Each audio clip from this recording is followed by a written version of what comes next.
of ring, formation of ring is called चिलेशंस। ये chelate ring भी बोला जाता है इसको।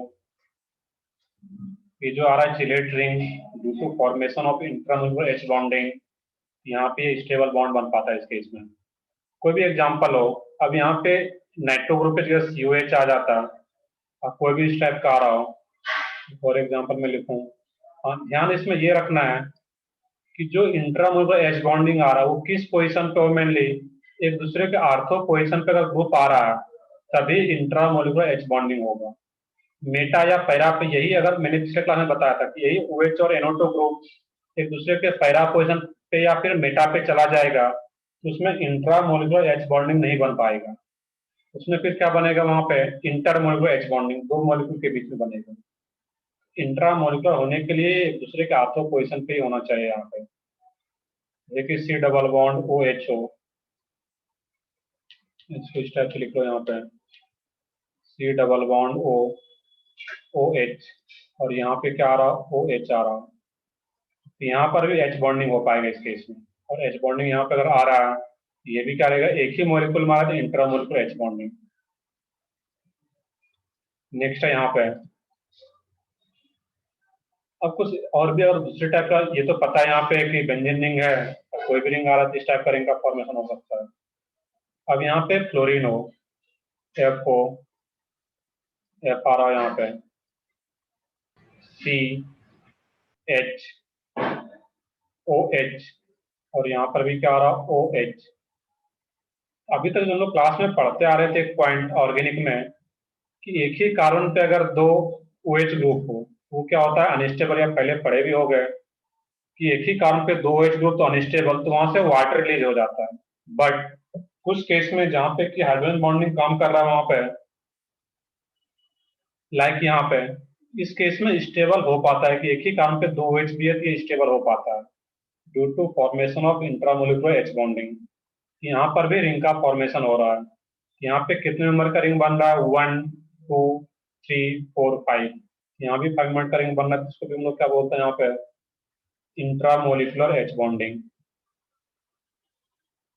इंट्रामोलिकुलर एच बॉन्डिंग तो जनरली तो फ्लोरीन के साथ ही करता है, बट यहाँ तक नोट करो, एक एग्जांपल और भी रहता है यहाँ पे। एक एग्जांपल है CCl3 C double bond OH, CCl3 C double bond OH, इसको क्या बोलते हैं, इस कंपाउंड का नेम क्या है, किन्हीं को पता हो? CCl3 C double bond OH, common name इसका, इस कंपाउंड का कॉमन नेम क्लोरल। सही है, बिल्कुल, इसको क्या बोलते हैं, क्लोरल। अब यही क्या होता है, यही जो क्लोरल है, अब जब ये हाइड्रेट का फॉर्मेशन करता है, दैट मीन्स ये वाटर के साथ रिएक्ट कर जाता है। तो वाटर के साथ जब रिएक्ट कर जाता है, ये भी देखते हैं नेक्स्ट पेज पे, यहाँ पे हम लोग इसका स्ट्रक्चर भी CCl3 C double bond OH, ये भी एक इंपॉर्टेंट क्वेश्चन आता है यहाँ पे है।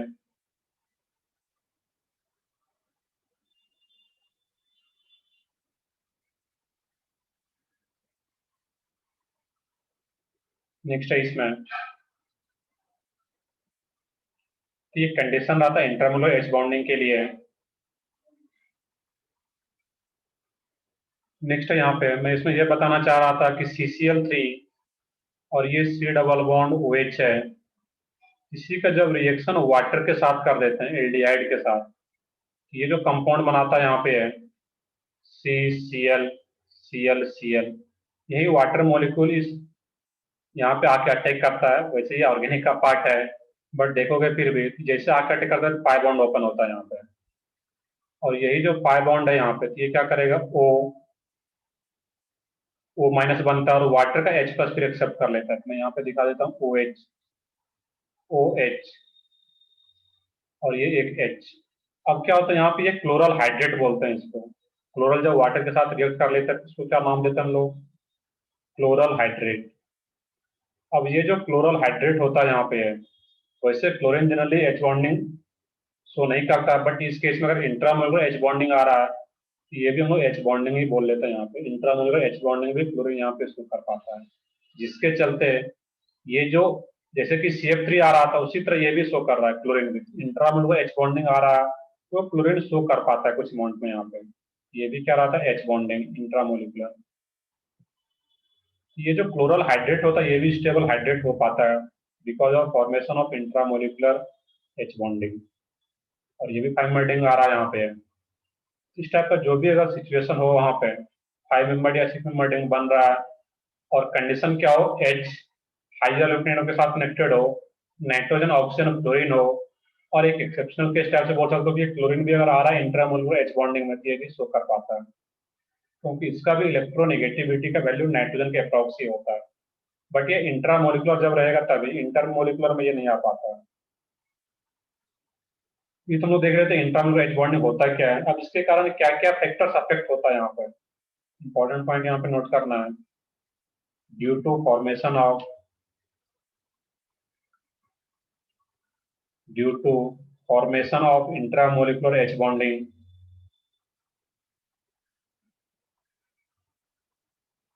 due to formation of intramolecular H bonding, first point, boiling point decreases,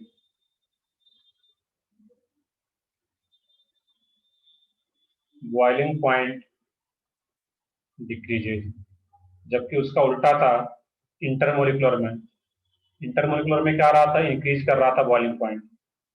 second point, जब बॉइलिंग पॉइंट डिक्रीज कर गया दैट मीन्स वोलेटिलिटी इसका उल्टा था, तो वोलेटिलिटी वोलेटिलिटी इंक्रीजेज, वोलेटिलिटी क्या हुआ, इंक्रीज कर जाता है यहाँ पे। थर्ड पॉइंट है सोल्यूबिलिटी इन वाटर, वहां पे इंक्रीज करता था यहाँ पे डिक्रीज करेगा, वहां का जस्ट उल्टा। सोल्यूबिलिटी इन वाटर, वाटर में चेक करते थे, solubility in water decreases. Point है विस्कोसिटी ऑफ लिक्विड डिक्रीजेज, वहां का जस्ट उल्टा, viscosity of the liquid decreases. अब यहाँ पे सोचना है इस केस में, एक एग्जांपल में लेता हूँ, जनरली ये ऑर्गेनिक में यूज किया जाता है। यहाँ पे OHO CHO आ रहा हो, OH और CHO पैरा पे आ रहा हो ये। अब यहाँ पे बताना है इसमें कि 1 और ये 2 है, तो बॉइलिंग पॉइंट किसका ज्यादा होगा यहाँ पे। बॉइलिंग पॉइंट क्या होगा, वोलेटिलिटी भी निकाल सकते हो, सोलिबिलिटी इन वाटर, ये मैं लिख देता हूँ यहाँ पे। ऊपर सही है, बॉइलिंग पॉइंट किसका ज्यादा हो जाएगा यहाँ पे, सेकेंड का। सही है सब लोगों का आंसर इसमें, तो क्या होगा, बॉइलिंग पॉइंट 2 का ज्यादा रहेगा। सोचने का तरीका कैसा है कि इसमें इंटरमोलिकुलर एच बॉन्डिंग होगा, जबकि यहाँ पे क्या होगा, intramolecular H bonding. Solubility in water, water में सोल्यूबिलिटी क्या होता है, कम होता है यहाँ पर भी, ये भी किसका रहेगा, सेकेंड का ही ज्यादा रहेगा। बाकी वोलेटिलिटी पूछा जाए तो बॉइलिंग पॉइंट का उल्टा, बट ज्यादातर ये क्वेश्चन पूछा जाता है सोल्यूबिलिटी और बॉइलिंग पॉइंट, ऑर्गेनिक वाले पार्ट में भी क्वेश्चन आ जाता है, बट इसका एक्सप्लेनेशन इंट्रामोलिकुलर एच बॉन्डिंग रहता है, यहाँ पर हम लोग देख पा रहे हैं इस केस में। तो इसका भी जो भी क्वेश्चन है इंट्रामोलिकुलर एच बॉन्डिंग का डिस्कस कर सकते हो, मेनली हम लोगों को डिटेल में देखना था, इंटरमोलिकुलर जो कि हम लोग डिटेल में देख भी चुके थे। नेक्स्ट है इसमें एक और, इसमें बेसिकली इंटरमोलिकुलर इंट्रा का नहीं है, वो कंबाइंड क्वेश्चन है, वहां पे देख पाओगे उसको। और एक ये क्वेश्चन रहे कि वाटर मॉलिक्यूल, पहले से पता भी होगा कुछ लोगों को कि एक वाटर मॉलिक्यूल मैक्सिमम कितना हाइड्रोजन बॉन्डिंग बना सकता है, एक वाटर मॉलिक्यूल मैक्सिमम कितना एच बॉन्डिंग शो कर पाएगा। 4 4 सही है, इसमें वो क्या रहता है, 4। अभी बताता हूँ इसका रीजन है यहाँ पे कि वाटर जो है इसमें यहाँ पे maximum number of H bonding is found by water, इस टाइप पे लिख सकते हो point. Maximum number of H bonding, maximum number of H bonding is found by water molecule, तो क्या रहता है 4। आवाज ब्रेक हो रहा है क्या अभी? कुछ लोग बताओ इसमें, क्या सही आ रहा है? हाँ सर। तो कुछ ब्रेक हो रहा है क्या बीच में? चलो ठीक है, वैसे सही आएगा, बहुत ज्यादा दिक्कत सर नहीं। बीच बीच में होता है ब्रेक। ओके, बीच बीच में ब्रेक होता है, चलो ठीक है। ऐसे बहुत ज्यादा मॉर्निंग के टाइम बहुत ज्यादा दिक्कत होगा नहीं, फिर भी कभी आता है तो बताओगे उसमें। हाँ, तो इसमें क्या बता रहा था मैं यहाँ पे, maximum number of H bonding is formed by one water molecule, एक वाटर मॉलिक्यूल जो है वो क्या शो करता है 4। वो कैसे शो करे किसका, मैं यहाँ पे बताता हूँ। इसमें ओ एच, इसका अभी स्ट्रक्चर पता होना चाहिए, ओ एच। और यहाँ पे क्या होता है, दो दो लोन पेयर होता है। और ये जो दो दो लोन पेयर होता है इस केस में, यहाँ पे जो वाटर मॉलिक्यूल आ रहा है, अब दूसरा अगर कोई वाटर मॉलिक्यूल है यहाँ पे एच और एच, तो ये इसके साथ क्या शो करेगा, एच बॉन्डिंग यहाँ पे शो कर पाता है इस केस में दूसरे वाटर मॉलिक्यूल के साथ। अब ये जो एच है ये भी क्या करेगा, यहाँ पे दूसरे वाटर का जो ऑक्सीजन होगा उसके साथ ये एच बॉन्डिंग शो कर पाएगा यहाँ पे। अब यहाँ पे दो दो लोन पेयर भी है, मैंने बताया था कि लोन पेयर, जितना लोन पेयर है उतना अट्रैक्शन हो पाता है यहाँ पे। अब इसका क्या जो लोन पेयर है एच ओ एच, इस लोन पेयर इस हाइड्रोजन जो आ रहा है इसके साथ भी क्या होगा, अट्रैक्शन होता है, ये भी क्या रहेगा एच बॉन्डिंग। और एक लोन पेयर और भी है, इसके साथ भी क्या होगा, दूसरे वाटर मॉलिक्यूल का एच ओ एच, यहाँ पर भी क्या होगा, एच बॉन्डिंग।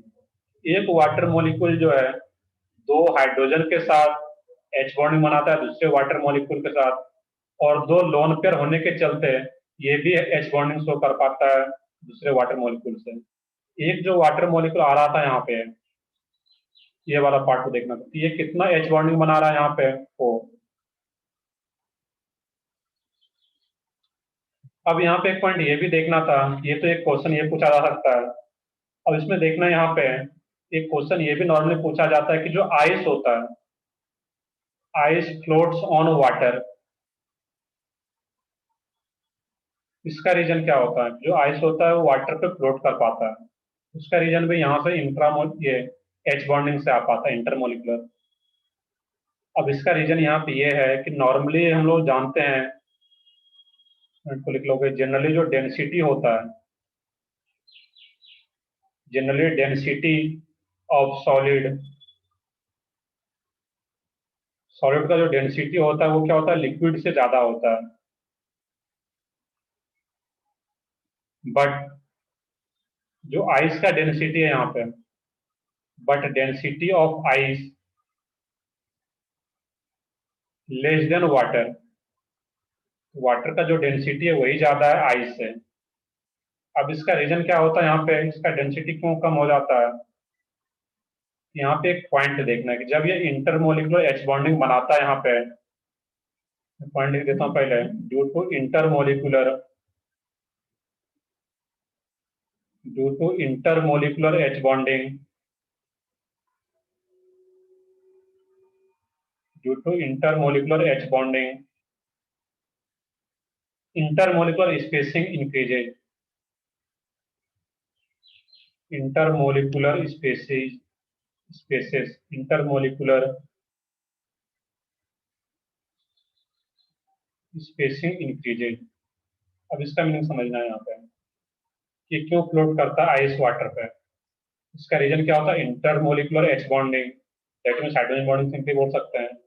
क्यों ऐसा होता है कि इंटरमोलिकुलर स्पेसिंग इंक्रीजेज, यहाँ पे जो वाटर मॉलिक्यूल है इसके बीच जो कुछ गैप क्रिएट हो जाता है, इंटरमोलिकुलर स्पेस, दैट मींस दो वाटर मॉलिक्यूल के बीच में जैसे आइस बनता है कुछ स्पेस क्रिएट हो जाता है ड्यू टू हाइड्रोजन बॉन्डिंग। और ये स्पेस क्रिएट हो जाने के चलते यहाँ पे, क्या कभी देखे हुए रियल में भी, और कभी फ्रिज में आइस को ये किए हो गए तो वहां पे उसके बीच में भी कुछ गैप रहता है, वहां पे ध्यान से अगर देखे हो गए, वही क्या रहता है इसमें, इंटरमोलिकुलर स्पेसिंग स्पेस क्रिएट हो जाता है, इंटर दो मॉलिक्यूल के बीच में स्पेस क्रिएट हो जाता है, गैप क्रिएट हो जाता है, जिसके चलते डेंसिटी कम हो जाता है आइस का और वो वाटर पे फ्लोट कर पाता है। एक पॉइंट ये याद रखना है यहाँ पे। चलो बाकी जो भी क्वेश्चन है इससे रिलेटेड हाइड्रोजन बॉन्डिंग का एक ये इंपॉर्टेंट क्वेश्चन था, उसको मैंने यहाँ पे बता दिया है। और एक हाइड्रोजन बॉन्डिंग का एक और क्वेश्चन जो कि मैं ऑलरेडी एक्सप्लेन कर चुका हूँ, CuSO4.5H2O, इसका स्ट्रक्चर क्या होता है ऑलरेडी मैंने एक्सप्लेन किया हुआ, वहां पर भी H बॉन्डिंग था, एक बार जाकर के देखोगे वहां पर।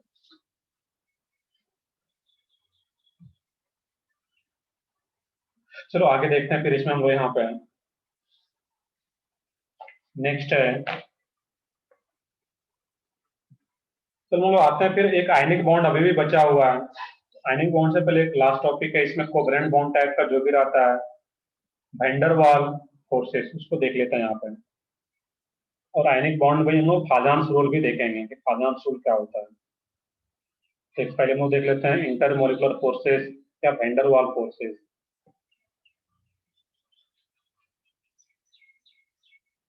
तो यहाँ तक नोट कर लिया होगा, इसका स्ट्रक्चर मैंने ऑलरेडी बता रखा है।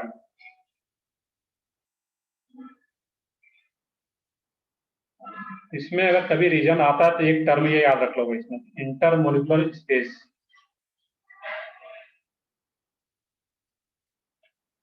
नेक्स्ट है इसमें वैन डर वाल फोर्सेस या inter molecular forces. Inter molecular forces, ऐसे हम लोग क्या बोलते हैं, van der Waals forces.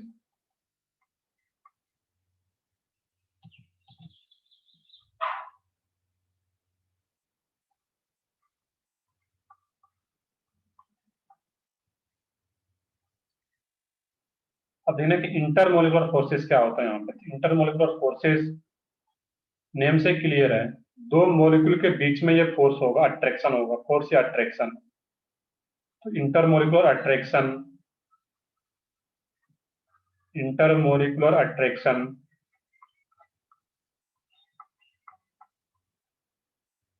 holds two or more molecule together, two or more molecule together। अब यहाँ पे देखना था इस केस में कि इंटरमोलिकुलर जो फोर्स होता है ये किसी भी दो मॉलिक्यूल के बीच में लग सकता है, कोई भी दो मॉलिक्यूल आ रहा है, इसके लिए कोई कंडीशन नहीं है। अब ये जो इंटरमोलिकुलर फोर्सेस होता है ये सबसे वीकेस्ट मॉलिक्यूलर फोर्स होता है। एक पॉइंट ये भी नोट कर लोगे, these are the weakest chemical forces. Weakest chemical force that में जितने टाइप का भी बॉन्डिंग आ रहा था, कोवैलेंट बॉन्डिंग, हाइड्रोजन बॉन्डिंग, जितना भी टाइप का आ रहा था सबसे ये वीकेस्ट फोर्स आता है। नेक्स्ट पॉइंट है, हम लोग पहले लिख भी चुके थे, strength of van der Waals forces. Strength of van der Waals forces,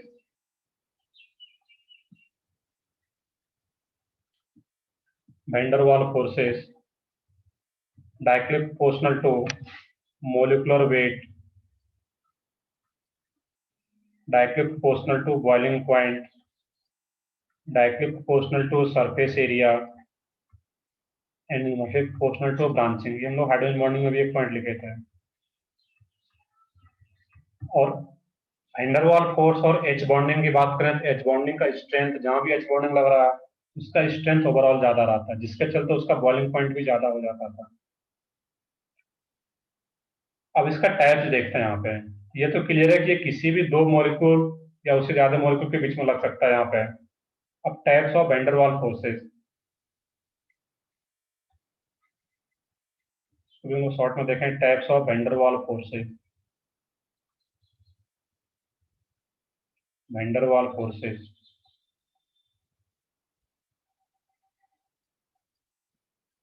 first है इसमें आयन डाइपोल अट्रैक्शन, बहुत ही आसान सा है, आयन डाइपोल अट्रैक्शन। सेकेंड है इसमें डायपोल डायपोल अट्रैक्शन या force, dipole dipole attraction, van der Waals forces या attraction, van der Waals attraction, dipole dipole attraction. Third है इसमें induced dipole, induced dipole, induced dipole, induced dipole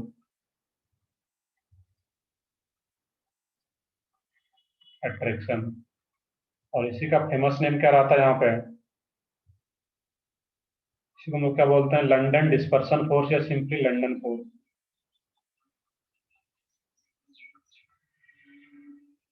इसी को क्या बोलते हैं, लंदन डिस्पर्सन फोर्स भी बोला जाता है इसको।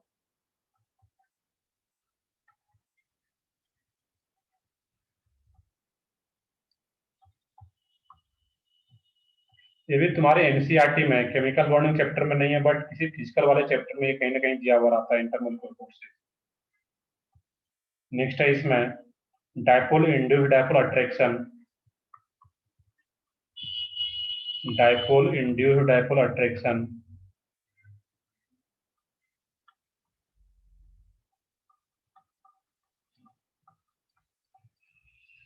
अट्रैक्शन। और fifth one, last one, ion induced dipole attraction, ion induced dipole attraction. ये मेनली 5 टाइप का रहेगा, तो इसको नोट करो जल्दी से, यहाँ पे आगे फिर देखेंगे हम लोग अभी।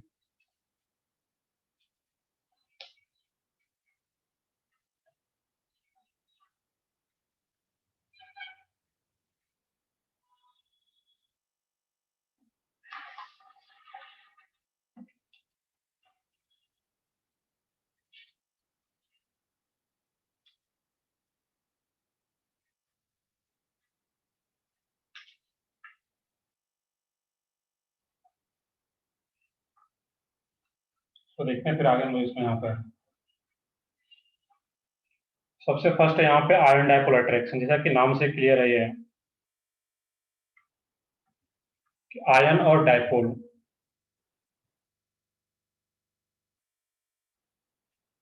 फर्स्ट है इसमें आयन डायपोल।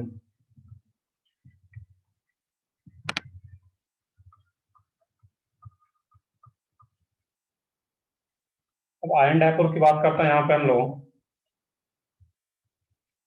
कि क्या रहेगा, एन ए, कोई भी एक आयन ले लो और एक यहाँ पे आ रहा है एन ए प्लस। अब यहाँ पे अगर ये आयन आ रहा है तो अब वाटर मोलिक्यूल अगर आता है यहाँ पे है, अब ये किसके बीच में लगेगा, एक पॉइंट ये भी लिख सकते थे यहाँ पे, it exist between ion, it exist between ions and polar molecule, and polar molecule. तो आयन्स होगा और पोलर मोलिक्यूल, जैसे कि Na प्लस और वाटर आ रहा है यहाँ पे, तो वाटर भी क्या होता है, एक पोलर मोलिक्यूल है, OH, H। अब यहाँ पे ऑक्सीजन है और H है, ऑक्सीजन पे कौन सा चार्ज रहेगा यहाँ पे, partial negative due to difference in electronegativity. यहाँ पर भी एक वाटर मोलिक्यूल और मैं लिख लेता हूँ यहाँ पे, OH, H, H। मैं 3 दिखा रहा हूँ, बाकी और भी वाटर मोलिक्यूल रहेगा इस केस में। यहाँ पे होता क्या है, पार्शियल नेगेटिव चार्ज, यहाँ पे पार्शियल पॉजिटिव, यहाँ पे पार्शियल नेगेटिव और यहाँ पे पार्शियल पॉजिटिव। अब ये जो नेगेटिव चार्ज है और ये आयन्स है, ये नेगेटिव डायपोल और आयन्स के बीच में जो अट्रैक्शन है, इसी को हम लोग क्या बोलते हैं, आयन डायपोल अट्रैक्शन। यहाँ पर भी जो अट्रैक्शन होगा ये आयन और ये डायपोल, आयन डायपोल अट्रैक्शन, ये आयन और ये डायपोल। तो नेगेटिव डायपोल और कैटायन आ रहा है, इसके बीच में जो अट्रैक्शन आ रहा है, आयन डायपोल अट्रैक्शन। अब मान लो आयन्स जो हो वो क्या हो, एनायंस हो, कैटायन ना रह करके। और अगर एनायंस है तो वाटर का कौन सा पार्ट इससे अट्रैक्टेड रहेगा, इसमें positive part, that means HOH, यहाँ पे पॉजिटिव चार्ज और यहाँ पे पार्शियल नेगेटिव। यहाँ पर भी क्या दिखा सकते हो, HOH, पॉजिटिव डायपोल और नेगेटिव डायपोल। यहाँ पर भी क्या है, HOH, पॉजिटिव डायपोल और नेगेटिव डायपोल। यहाँ पर नेगेटिव पार्ट आयंस कैसा एनायन और पॉजिटिव पार्ट ऑफ डाइपोल, इसके बीच में जो अट्रैक्शन है इसी को हम लोग नाम क्या देते हैं यहाँ पे, ion dipole attraction, ion dipole attraction.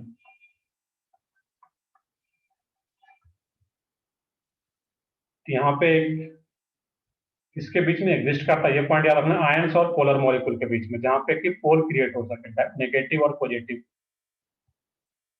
अब यहाँ पे एक रिलेशन याद रखना यहाँ पे है कि इंटरेक्शन एनर्जी है, यहाँ पे जनरली बहुत ज्यादा कॉमन तो नहीं है यहाँ पे, interaction energy, interaction energy inversely proportional to 1/r², ion dipole attraction के केस में। आर क्या रहता है यहाँ पे, R is the internuclear distance between two interacting particle. ये जो आयंस आ रहा है इसके बीच का जो डिस्टेंस है, जो इंटरेक्टिंग पार्टिकल है इसके बीच में अट्रैक्शन हो रहा है, वो क्या रहता है, आर। लिख भी दूं एक केस में, आर इज द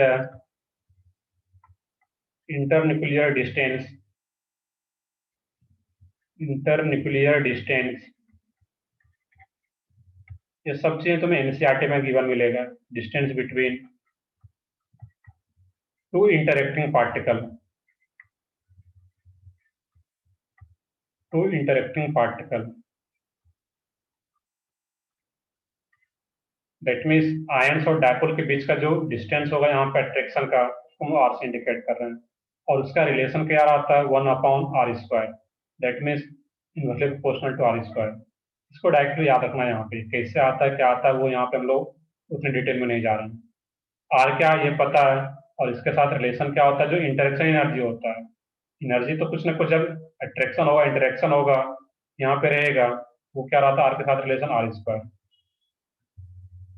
नेक्स्ट है इसमें डायपोल डायपोल अट्रैक्शन, नाम से क्लियर है कि डायपोल डायपोल अट्रैक्शन किसके बीच में आ रहा होगा, खुद से सोच के बताओ यहाँ पे।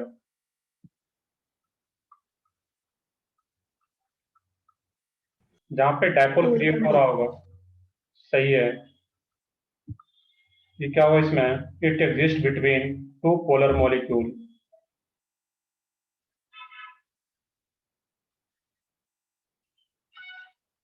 It exist between two polar molecule, दो पोलर मॉलिक्यूल के बीच में ये एग्जिस्ट कर पाता है यहाँ पे। नेक्स्ट है यहाँ पे, इसका भी मैं एग्जांपल यहीं पे ले लूं कि कोई भी आ रहा है, ये कि HCl आ रहा है, ये भी एक पोलर मॉलिक्यूल है यहाँ पे, इस पे पार्शियल पॉजिटिव पार्शियल नेगेटिव। अब यहाँ पे दूसरा HCl आ रहा हो, यहाँ पे क्या होगा, पार्शियल पॉजिटिव पार्शियल नेगेटिव। अब इसके बीच का जो अट्रैक्शन दिखाता है यहाँ पे, H बॉन्डिंग तो यहाँ पे नहीं लगेगा, H बॉन्डिंग सिर्फ HF में दिखाते थे, और क्लोरीन सिर्फ एक क्लोरल के केस में शो करता है जब इंट्रामोलर H बॉन्डिंग बना रहा होता है, यहाँ पे कोई भी H बॉन्डिंग नहीं रहता है। यहाँ पे सिंपली लोग क्या बोल पाएंगे, एक जो अट्रैक्शन है। बाकी अगर सोचो नॉर्मली यहाँ पे अगर HF है और ये भी HF है, ये तो यहाँ पर भी जो अट्रैक्शन है जिसको भी लोग डायपोल डायपोल अट्रैक्शन बोल सकते हैं, बट ये स्पेशल टाइप आ जाता है हाइड्रोजन बॉन्डिंग, यहाँ पे हम लोग बोलेंगे हाइड्रोजन बॉन्डिंग, लेकिन यहाँ पे क्या रहेगा, डायपोल डायपोल अट्रैक्शन। जब हायर इलेक्ट्रॉन एटम आ जाता है नाइट्रोजन ऑक्सीजन क्लोरीन, उस केस में हम लोग नाम दे देते हैं हाइड्रोजन बॉन्डिंग। यहाँ पे जो आ रहा था इस केस में, इसी को हम लोग क्या बोलते हैं यहाँ पे, dipole dipole attraction, dipole dipole attraction. तो दो पोलर मॉलिक्यूल आ रहा है यहाँ पे, और H बॉन्डिंग आ रहा था तो H बॉन्डिंग हो ही जाएगा। अगर वो डायपोल डायपोल H बॉन्डिंग नहीं आ रहा तब फिर हम लोग डायपोल डायपोल वहां पे नाम देते हैं। अब यहाँ पे एक इंपॉर्टेंट ये तो पता चल गया, कोई भी क्वेश्चन अगर आता है इसमें HCl हो HBr हो, जहाँ पे कि पोलर मॉलिक्यूल आ रहा हो, तो दो पोलर मॉलिक्यूल के बीच में कैसा अट्रैक्शन होगा, डायपोल डायपोल अट्रैक्शन। अब नेक्स्ट देखना है कि इसका भी जो रिलेशन है यहाँ पे इंटरेक्शन एनर्जी के साथ, मैं शॉर्ट में लिख देता हूँ यहाँ पे, इंटरेक्शन एनर्जी को क्या शॉर्ट में लिखूं, IE, आई मत लिखो क्योंकि आई को क्या लिखते हैं हम लोग, आयोनाइज एनर्जी ज्यादा फेमस है उसका, पूरा लिख देता हूँ इसमें, इंटरेक्शन एनर्जी, इंटरेक्शन एनर्जी। इसका जो रिलेशन होता है यहाँ पे, ये क्या रहता है, आर क्यू। आर क्या पता है, ऊपर मैंने लिख रखा है, इसके बीच का distance, inter nuclear distance.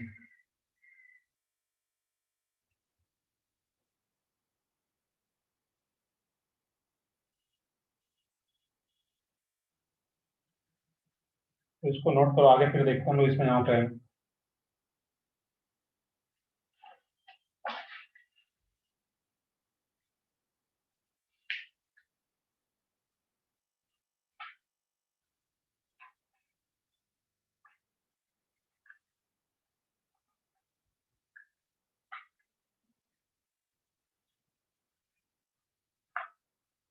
Next है इसमें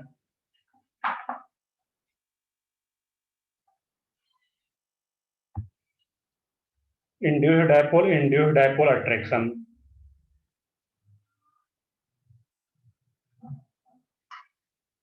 अब इसको समझना रहेगा यहाँ पे, थर्ड वाले को।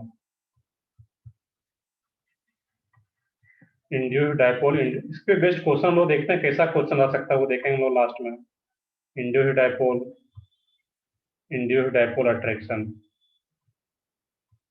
और इसी को हम लोग क्या बोल रहे थे, लंदन फोर्स भी। अब यहाँ पे देखना है कि कोई भी ये किसके बीच में एग्जिस्ट करता है। सबसे पहले तो ये क्वेश्चन रहेगा कि ये कहाँ पे एग्जिस्ट करेगा। It exist between two non polar molecule, two non polar molecule.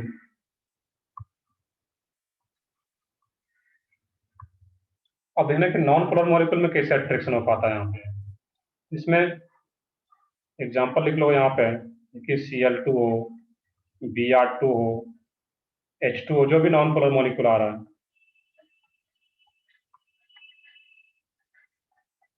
अब यहाँ पे देखें हम लोग Cl2, तो Cl2 अगर स्टार्टिंग में आ रहा है यहाँ पे Cl, तो यहाँ पे कोई चार्ज ही डेवलप नहीं हो रहा है यहाँ पे। तो यहाँ पे क्या होता है, चार्ज को इंड्यूस कराया जाता है। इंड्यूस चार्ज जिसमें भी पढ़ चुके हो गए कि जो डायपोल आ रहा है, यहाँ पे अगर डायपोल क्रिएट नहीं हो रहा है, नॉन पोलर है, तो इसको इंड्यूस कराता है यहाँ पे। इंड्यूस कैसे होता है, इसी को किसी पोलर मॉलिक्यूल के नजदीक ले आओ यहाँ पे। Cl2 को किसी पोलर मॉलिक्यूल के नजदीक लाते हैं यहाँ पे। जैसे किसी पोलर मॉलिक्यूल के नजदीक लाओगे, और भी Cl ले लो एक यहाँ पे, Cl। अब ये दोनों अलग अलग, अभी कोई भी इसमें अट्रैक्शन नहीं होगा, लेकिन इस Cl2 को किसी पोलर मॉलिक्यूल के नजदीक लाते हैं यहाँ पे है। तो जैसे पोलर मॉलिक्यूल के नजदीक लाएंगे यहाँ पे, लाइक HCl, तो अभी इसके कारण ये भी चार्ज, इसमें भी कुछ चार्ज क्रिएट हो जाता है जैसे इसके नजदीक लाएंगे। और इसके कारण अगर इसमें चार्ज कुछ इंड्यूस हो रहा है, तो वो क्या हम लोग बोल पाएंगे, इंड्यूस चार्ज बोलते हैं वहां पे। तो यही क्या रहेगा फिर, इंड्यूस्ड डायपोल। तो किसी पोलर मॉलिक्यूल के नजदीक लाएंगे तो इस पे कुछ पार्शियल पॉजिटिव चार्ज, जो कि बहुत ही कम रहेगा, वो डेवलप हो पाता है। एक पे अगर पॉजिटिव हो रहा है तो दूसरे पे क्या रहेगा, negative dipole create, induced dipole create हो जाता है। सिमिलरली यहाँ पर भी इंड्यूस्ड डायपोल, और ये भी क्या रहेगा यहाँ पे, इंड्यूस्ड डायपोल, किसी एक पे पॉजिटिव और नेगेटिव। डबल पार्शियल में क्यों दिखा रहा हूँ यहाँ पे है, तो डबल पार्शियल में इसलिए दिखा रहा हूँ यहाँ पे कि HCl पे क्या दिखाते थे हम लोग, पार्शियल नेगेटिव और पार्शियल पॉजिटिव।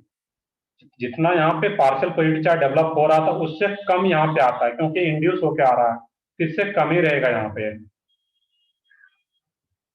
और जब यहाँ पे इस टाइप से आ रहा है, अब ये जो इंड्यूस डायपोल है, और इसका खुद का डायपोल नहीं था, ये भी इंड्यूस डायपोल और ये भी इंड्यूस डायपोल है। अब इसके बीच में जो अट्रैक्शन होगा यहाँ पे, इसको हम लोग क्या बोल पाएंगे यहाँ पे, induce dipole, induce dipole.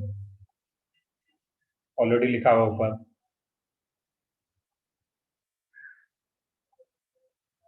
Induce dipole, induce dipole, या इसी को हम लोग क्या बोलते हैं, लंदन फोर्स भी।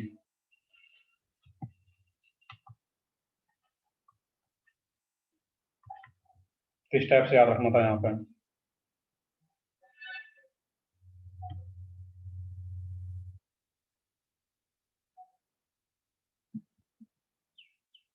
एक क्वेश्चन ये पूछा जाएगा यहाँ पे कि किसमें एग्जिस्ट करता है तो दो नॉन पोलर मॉलिक्यूल के बीच में लंदन फोर्स या इंडिविजुअल डायपोल एग्जिस्ट कर पाता है। नेक्स्ट है इसमें डायपोल इंडिविजुअल डायपोल, या आयन जो भी था उसमें वहां पे देख लोगे। Dipole individual dipole, dipole individual dipole, तो नाम से क्लियर है, ये किसके बीच में लग रहा होगा, सोच के बताओ यहाँ पे किन दो मॉलिक्यूल के बीच में आ रहा होगा। दो polar molecule exist between dipole, polar and non polar. सही है बिल्कुल। ये क्या रहेगा इसमें, पोल, डायपोल सिर्फ आ रहा है दैट मीन्स पोलर, और इंड्यूस डायपोल दैट मीन्स खुद का उसके पास डायपोल क्रिएट नहीं हो रहा है, वो इंड्यूस हो रहा है। और इंड्यूस डायपोल कब होता है, नॉन पोलर के केस में। It exist between polar and non polar molecule, polar and non polar molecule, कुछ भी रटना नहीं होता, सो सकते हो। डायपोल कब क्रिएट होता है, पोलर, इंड्यूस डायपोल हो रहा है, डायपोल को इंड्यूस कराया जा रहा है दैट मीन्स खुद का डायपोल नहीं हो रहा है, that means non polar, non polar molecule.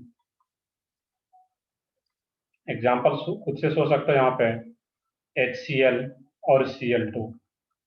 तो Cl2 क्या होगा, पहले से कोई इस पे चार्ज नहीं है, इसको किसी भी पोलर मॉलिक्यूल के नजदीक ले जाएंगे तो फिर इसमें चार्ज इंड्यूस होगा यहाँ पे।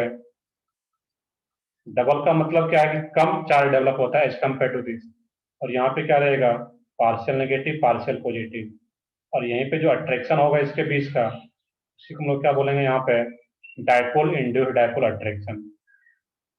ये जो अट्रैक्शन आ रहा है डायपोल इंड्यूस्ड डायपोल,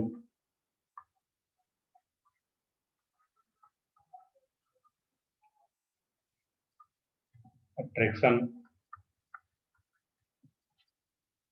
हाँ, इसमें एक पॉइंट और भी देखना था, ये मिसिंग है यहाँ पे, कि यहाँ पे जो रिलेशन होता है, मैं यहीं पे लिख देता हूँ, किसके साथ जो रिलेशन होता है इंटरेक्शन एनर्जी का,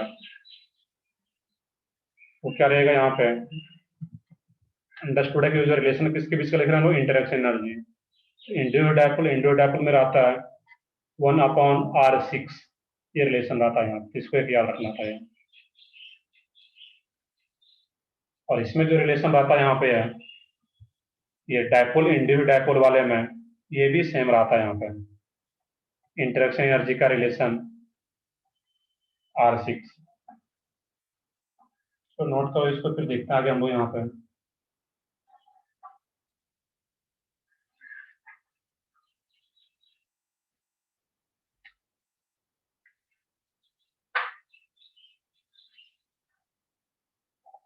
नेक्स्ट लास्ट बच गया यहाँ पे आयन इंड्यूस्ड डायपोल, और आयन इंड्यूस्ड डायपोल की बात करेंगे वहां पे।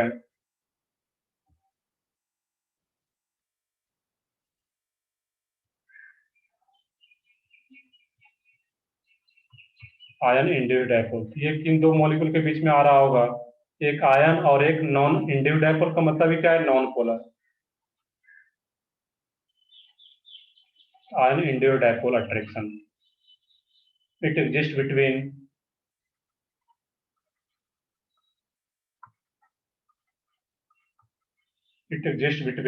Ion and non polar molecule, ion and non polar molecule.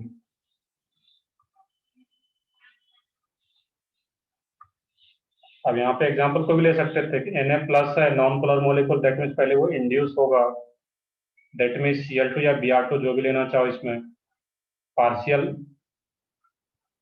Negative वाला पार्ट इधर रखो यहाँ पे, और यहाँ पे ये पार्शियल, क्योंकि जब भी ये पोलराइज होगा इंड्यूस होगा तो किसी एक पे पार्शियल नेगेटिव पार्शियल पॉजिटिव, तो यहाँ पे इसके बीच का जो अट्रैक्शन है वही क्या रहता है इसमें, ion induced dipole attraction, ion induced dipole attraction.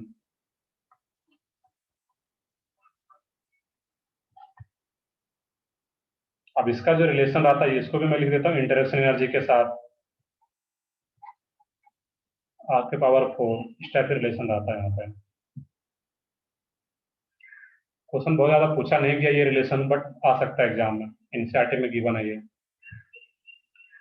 Next है यहाँ पे इसका क्वेश्चन अगर कंबाइंड फॉर्म में पूछा यहाँ पे पूछा जाए, जैसे कि HF लोग कर भी चुके हैं, HCl, HBr, HI, इसमें अगर बॉइलिंग पॉइंट का ऑर्डर पूछा जाए यहाँ पे क्या रहेगा? एक क्वेश्चन में और लिख लेता हूँ यहाँ पे, F2, Cl2, Br2, I2, इसमें बॉइलिंग पॉइंट का ऑर्डर क्या रहेगा यहाँ पे? तो फर्स्ट में क्या होगा बॉइलिंग पॉइंट का ऑर्डर? सोच के बताऊंगा क्लास में। 1 2 नहीं, सोच के बताना है। क्लास में 4 क्या होगा? 3 2 थ्री नहीं, क्लास नोट्स देखो पिछले क्लास का, हाइड्रोजन मॉर्निंग में हम लोग किए हुए थे। HF 4 3 सबसे पहले किसका रहेगा? HF का। HF के बाद HI HBr HCl HCl। यहाँ पे ध्यान से देखना है, कुछ रटना नहीं है। HF का बॉइलिंग पॉइंट सबसे ज्यादा क्यों? Due to intermolecular H bonding. यहाँ पे क्या होगा? इंटरमोलिकुलर H बॉन्डिंग होगा, जिसके चलते HF का सबसे ज्यादा, क्योंकि strength of H bond greater than intermolecular forces. यहाँ पे H बॉन्ड लग रहा है, जिसके चलते इसका बॉइलिंग पॉइंट सबसे ज्यादा है। अब यहाँ पे कोई भी H बॉन्डिंग काम नहीं करता है, तो यहाँ पे जब H बॉन्डिंग काम नहीं करेगा, हम लोग क्या देखेंगे? Intermolecular forces. और ये इंटरमोलिकुलर फोर्सेस तो कहीं भी लग सकता है, किसी भी दो मॉलिक्यूल के बीच में आ जाएगा। यहाँ पे हम, और इंटरमोलिकुलर फोर्सेस का रिलेशन मैंने पहले भी लिखा था, आज भी मैंने लिखा हुआ था स्टार्टिंग में। इंटरमोलिकुलर फोर्सेस या van der Waals forces directly proportional to molecular weight, और molecular weight directly proportional to boiling point. तो जितना ज्यादा मोलिकुलर वेट होगा, उसका वैन डर वाल्स फोर्स उतना ही ज्यादा होगा, और उसका बॉइलिंग पॉइंट भी उतना ही ज्यादा रहेगा। दैट मीन्स ये ऑर्डर क्या जाता है यहाँ पे? HI, HBr, HCl, इसको याद रखना है। लास्ट वाले में क्या रहेगा? बॉइलिंग पॉइंट का ऑर्डर।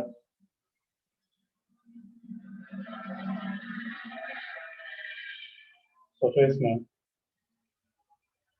कि यहाँ पे कोई भी H बॉन्डिंग काम नहीं कर रहा है, हाइड्रोजन है ही नहीं, तो H बॉन्डिंग की बात ही नहीं करेंगे। और जब H बॉन्डिंग नहीं आ रहा है, इसमें सिंपली हम लोग क्या आ जाएगा यहाँ पे? I2, Br2, Cl2, F2,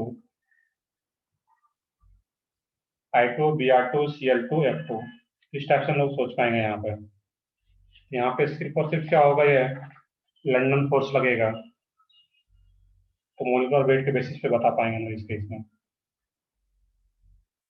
इस टाइप का जो भी क्वेश्चन अगर आता है यहाँ पे, इस टाइप से सॉल्व कर सकते हो।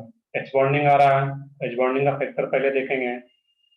H बॉन्डिंग नहीं आ रहा है, सिर्फ वैन डर वाल्स फोर्स आ रहा है या इंटरमोलिकुलर फोर्सेस आ रहा है, वहाँ पे रिलेशन जो मैंने लिखा हुआ था स्टार्टिंग में, इसको याद रख लेना था यहाँ पे,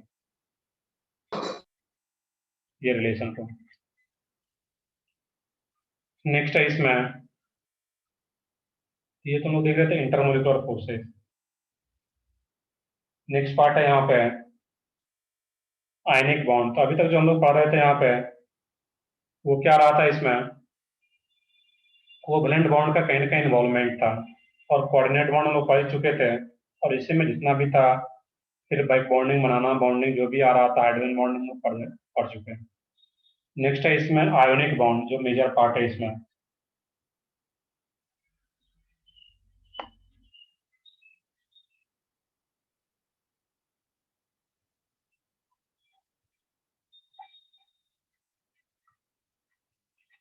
आयोनिक बॉन्ड, इसका दूसरा नेम क्या है आयोनिक बॉन्ड का? इलेक्ट्रोवैलेंट तो ये बिल्कुल, इसको क्या बोलते हैं? Electrovalent bond. तो दोनों नेम पता होना चाहिए, कोई भी आ सकता है, electrovalent bond.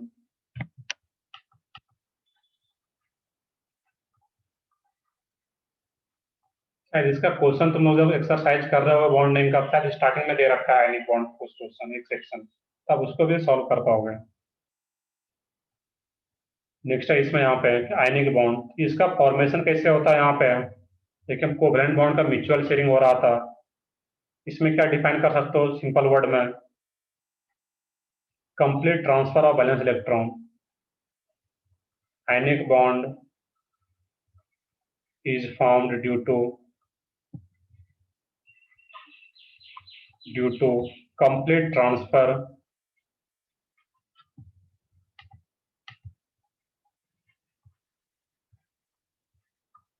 of valence electron between two atoms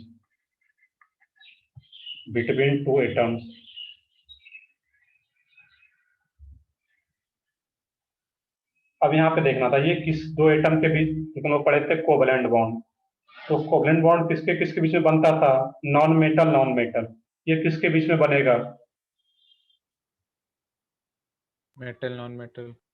सही है ये। This bond is found between metal and non metal. और मेटल जो होता है ये क्या रहता है? इलेक्ट्रोपॉजिटिव। ये भी वर्ड अगर लिखा रहे इलेक्ट्रोपॉजिटिव एंड इलेक्ट्रोनेगेटिव एटम। तो नॉन मेटल को क्या बोलते हैं? नॉन मेटल का प्रॉपर्टीज क्या होता है? यहाँ पे है इलेक्ट्रॉन गेन करने का। दैट मीन्स वो क्या करेगा वहां पे? नेगेटिव चार्ज, इलेक्ट्रोनेगेटिव, और इस पे मेटल जो होता है इलेक्ट्रॉन लूज करता है पॉजिटिव चार्ज। ये क्या होता है? इलेक्ट्रोपॉजिटिव एंड इलेक्ट्रोनेगेटिव, या मेटल या नॉन मेटल। नेक्स्ट पॉइंट है इसमें जो सबसे इंपॉर्टेंट पॉइंट एक रहता है यहाँ पे, जो कि क्वेश्चन पूछा जाता है जनरली यहाँ पे, है कि ionic bond is a non directional bond. Ionic bond is a non directional bond. अब इसका मीनिंग क्या रहेगा तो हम लोग एग्जाम्पल में देखेंगे कि जैसे कोवलेंट बॉन्ड बनता था तो कोवलेंट बॉन्ड का एक प्रॉपर डायरेक्शन होता था, एक्सिस के अलॉन्ग एक्सियल ओवरलैपिंग, या दैट मीन्स पीजेड या पीएक्स या पीवाई एक प्रॉपर एक्सिस होता था, एक डायरेक्शन होता था वहां पे कोवलेंट बॉन्ड में। जो आयनिक बॉन्ड बनता है यहाँ पे कोई डायरेक्शन नहीं होगा, एक बाकी एग्जाम्पल में देखेंगे हम लोग। नेक्स्ट पॉइंट, आयनिक बॉन्ड जो होता है सिंपली इलेक्ट्रोवैलेंट बॉन्ड क्यों बोलते हैं इसको यहाँ पे? क्योंकि इलेक्ट्रोस्टैटिक फोर्स ऑफ अट्रैक्शन यहाँ पे काम कर रहा होता है। इलेक्ट्रोवैलेंट बॉन्ड बोलने का मतलब क्या था कि ionic bond is a simply electrostatic force of attraction. Point लिख भी सकते हो चाहो तो। Ionic bond is simply electrostatic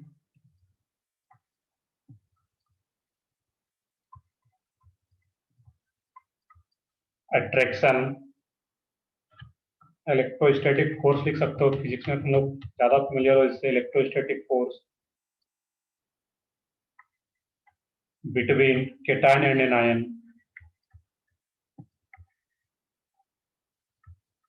cation and anion, और इसको हम लोग केटायन और एनायन को क्या मान के चलते हैं? Point charge. अब यहाँ पे सोचना था कि आयनिक बॉन्ड जो है इस केस में, देखिए एक एग्जांपल में लो यहाँ पे NaCl का फॉर्मेशन सबसे बेसिक। ये क्या रहेगा यहाँ पे? Na plus. Na का अगर कन्फिग्रेशन लिखोगे पहले तो ये क्या आता है? नॉर्मल जो 10 तक तुम लोग पढ़े होगे जो कन्फिग्रेशन आता है 281 ऐसे लिखते होगे। क्लोरीन का भी क्या आता है इसमें? 287, ये भी कन्फिग्रेशन एक होता है। तो यहाँ पे क्या होता है, इसका जो ऑक्टेट हम लोग पढ़े थे कि ऑक्टेट रूल, तो कोवलेंट बॉन्ड जो ऑक्टेट रूल को ऑक्टेट रूल को पूरा करता था वहां पे बाय शेयरिंग ऑफ इलेक्ट्रॉन। यहाँ पर भी ऑक्टेट रूल को फॉलो करेगा, बट यहाँ पे क्या होता है? गेनिंग ऑफ इलेक्ट्रॉन या लूजिंग ऑफ इलेक्ट्रॉन। यहाँ पे जो एक ऑक्टेट रूल को फॉलो करेगा, ये एक ही इलेक्ट्रॉन इसके वैलेंस शेल में, या तो ये 7 इलेक्ट्रॉन को एक्सेप्ट करे या एक इलेक्ट्रॉन को लूज करे। तो ज्यादा आसान कौन है? एक इलेक्ट्रॉन को लूज करना। तो ये एक इलेक्ट्रॉन लूज कर देता है यहाँ पे, और ये ऑक्टेट कंप्लीट हो जाता है इसका। और इसके पास 7 इलेक्ट्रॉन पहले से है वैलेंस शेल में। दैट मीन्स एक इलेक्ट्रॉन एक्सेप्ट करके ही ऑक्टेट पूरा कर लेगा। एक इलेक्ट्रॉन जैसे ही एक्सेप्ट करेगा ये एक इलेक्ट्रॉन जो यहाँ से बाहर जा रहा था, एक इलेक्ट्रॉन एक्सेप्ट कर लेगा तो इसका भी ऑक्टेट पूरा। और जैसे ही एक्सेप्ट करता है तो ये क्या हो जाएगा? एक इलेक्ट्रॉन लूज कराती है पॉजिटिव चार्ज, और ये क्या हो जाएगा? Cl minus. अब इस ये भी पॉइंट चार्ज है, ये भी पॉइंट चार्ज है, पॉजिटिव नेगेटिव। इसके बीच जो बॉन्ड बनता है यहाँ पे Na प्लस और Cl माइनस। वैसे हम लोग दिखाते नहीं है यहाँ पे है, बट इसके बीच में एक अंडरस्टूड सा अट्रैक्शन है, पॉजिटिव नेगेटिव है। तो इसी के बीच जो बॉन्ड बनता है यहाँ पे वही क्या रहता है इसमें? आयोनिक बॉन्ड, जो अंडरस्टूड रहा था सिर्फ अट्रैक्शन होता है यहाँ पे। ये लूज करने के बाद complete transfer of valence electron, definition के अकॉर्डिंग देखोगे तो एक इलेक्ट्रॉन कंप्लीटली क्लोरीन के पास चला जाता है, दैट मीन इस पे नेगेटिव और पॉजिटिव, इसके बीच जो बॉन्ड होता है वही क्या होता है, आयनिक बॉन्ड। नेक्स्ट है यहाँ पे कोई भी एग्जांपल ले लो, जैसे एक CaCl2, तो यहाँ पे कैल्शियम क्या आ रहा है, मेटल, यहाँ पे सोडियम मेटल था और क्लोरीन नॉन मेटल, यहाँ पर भी क्या होगा इस केस में Ca2 प्लस और 2Cl माइनस, यहाँ पर भी क्या रहेगा Ca2 प्लस और 2Cl माइनस। तो कैल्शियम है, कैल्शियम ऑक्टेट कंप्लीट करने के लिए कितना इलेक्ट्रॉन लूज कर सकता है, 2 इलेक्ट्रॉन। और एक क्लोरीन है, तो एक क्लोरीन, इस पे भी Cl माइनस और ये Cl माइनस, इसका जो 2 इलेक्ट्रॉन यहाँ से गया, एक क्लोरीन एक इलेक्ट्रॉन को एक्सेप्ट करेगा, दूसरा क्लोरीन भी एक इलेक्ट्रॉन को एक्सेप्ट करेगा, तो दोनों Cl माइनस बन जाएगा इस टाइप से। यहाँ पे इसके बीच भी कौन सा बॉन्ड आता है, आयोनिक बॉन्ड। एक जो काफी कॉमन सा क्वेश्चन आता है तुम्हारे सीट में भी है, CaC2, इसका नेम क्या है, ये सोडियम क्लोराइड, कैल्शियम क्लोराइड और CaC2, सही है, बताओ इसका नेम क्या है। Calcium carbide. सही है, सही है सब लोगों का, कैल्शियम कार्बाइड। अब इसका स्ट्रक्चर देखना है यहाँ पे कि कैल्शियम कार्बाइड में total number of sigma and pi bond कितना रहता है यहाँ पर। इसका स्ट्रक्चर जब देखोगे तो ये क्या आता है, Ca2 प्लस और C2 2 माइनस। अब C2 2 माइनस का स्ट्रक्चर अलग से ड्रॉ करना रहेगा, तो C2 2 माइनस का स्ट्रक्चर मैं ड्रॉ कर दूं अगर यहीं पे C ट्रिपल बॉन्ड C, सही है, 1 सिग्मा 2 पाई, सही है। इसमें ये क्या आता है, C ट्रिपल बॉन्ड C, एक नेगेटिव चार्ज यहाँ पे और एक नेगेटिव चार्ज यहाँ पे, तो 2 नेगेटिव यहाँ पे आ रहा था और 2 पॉजिटिव कैल्शियम पे है, तो न्यूट्रल हो जाएगा। तो Ca2 प्लस, तो कैटायन और एनायन के बीच में आयनिक बॉन्ड, और दोनों कार्बन के बीच में क्या आता है, कोवेलेंट बॉन्ड, और वो भी कैसा बॉन्ड आता है, ट्रिपल बॉन्ड, ऑक्टेट कंप्लीट करने के लिए यहाँ पे। अब क्या होता है इसके बीच में, तो triple bond, that means 1 sigma और 2 पाई। ये एक इंपॉर्टेंट स्ट्रक्चर आता है, एग्जाम में आ सकता है क्वेश्चन कि कैल्शियम कार्बाइड में कितना सिग्मा कितना पाई, इस टाइप से याद रखना है इसका स्ट्रक्चर। आयनिक बॉन्ड भी और कोवेलेंट बॉन्ड भी बनता है यहाँ पर। एक और एग्जांपल मैं ले लेता हूँ यहीं पे, NH4Cl। NH4Cl में अगर ये पूछा जाए कि इसमें कौन कौन सा बॉन्ड बन रहा होता है यहाँ पे NH4Cl में, तो यहाँ पर देखोगे NH4Cl, ये कैसे पहले ब्रेक होगा, NH4 प्लस, अमोनियम क्लोराइड है, तो ammonium plus chloride Cl minus, तो यहाँ पर भी क्या है, आयनिक बॉन्ड तो है ही, अमोनियम के बीच में, अमोनियम आयन और क्लोराइड आयन के बीच में आयनिक बॉन्ड, अंडरस्टूड है, कैटायन एनायन में ब्रेक कर रहे हैं। अब जो NH4 प्लस है, इसमें क्या क्या बनता है यहाँ पे, NH H H, एक लोन पेयर है, कोऑर्डिनेट बॉन्ड H प्लस, तो जो NH4 प्लस Cl माइनस है, दैट मीन्स अमोनियम क्लोराइड, इसमें आयोनिक बॉन्ड भी प्रेजेंट है यहाँ पे, कोवैलेंट बॉन्ड भी होता है N और H के बीच में, और कोऑर्डिनेट बॉन्ड भी बन पाता है नाइट्रोजन और H प्लस के बीच में। तो NH4 ये स्ट्रक्चर है इसका, इसमें कोऑर्डिनेट बॉन्ड भी है, कोवैलेंट बॉन्ड भी है और इलेक्ट्रोवैलेंट बॉन्ड भी है, दैट मीन्स आयनिक बॉन्ड भी है यहाँ पे। तो NH4 प्लस NH4Cl में तीनों टाइप का बॉन्ड प्रेजेंट है यहाँ पे, इस टाइप से सोचना था आयनिक बॉन्ड को। चलो इसका और जो क्वेश्चन एक पूछा जा सकता है उसको हम देखते हैं कि आयनिक बॉन्ड बनने के लिए कंडीशन क्या होता है, condition for the formation of ionic bond. ये चीजें तो पता है, सबको पता होता है ये चीजें। जो एक अच्छा क्वेश्चन अगर पूछा जाए तो वो किस टाइप करेगा तो उसको देखना है यहाँ पर।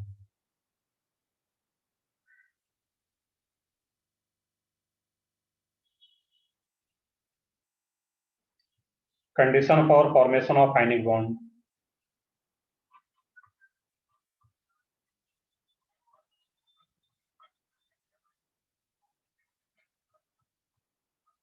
Formation of ionic bond,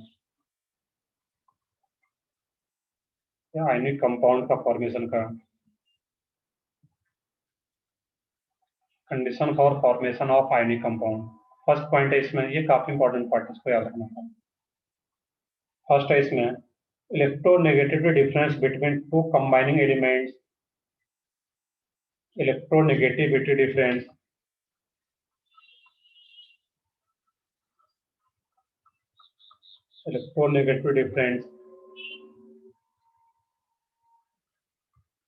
between two combining elements,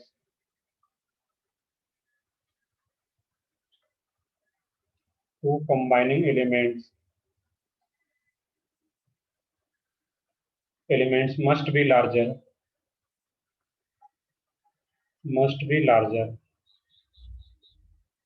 अब मान लो कि Cl है, यहाँ पे दोनों का इलेक्ट्रॉन का वैल्यू सेम आ गया, ये कभी भी आयनिक बॉन्ड नहीं बनाएगा यहाँ पे, उसका डिफरेंस क्या हो, लार्ज हो।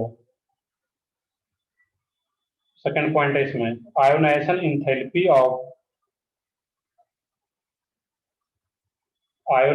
इंथैल्पी जो कि पढ़े होंगे कुछ term, ionisation enthalpy of electropositive element, that means metal का electropositive element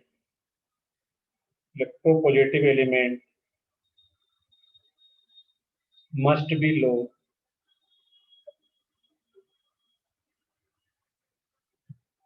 Electropolitic element must be low. अब इसका मीनिंग समझना है, ionisation enthalpy of electropositive element must be low, इसका क्या मीनिंग है यहाँ पे?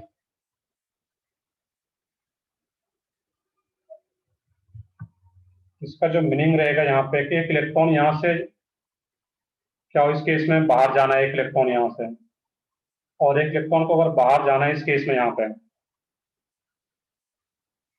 तो देखते हैं हम लोग आगे देखेंगे एग्जांपल के लिए कंडीशन लिख लोगे यहाँ पे। नेक्स्ट है इसमें negative value of electron gain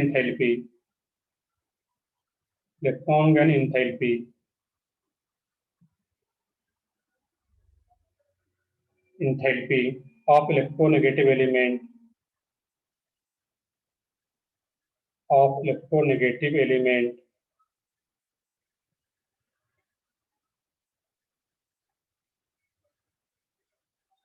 must be high। और लास्ट पॉइंट लेटिस इंथैल्पी या lattice energy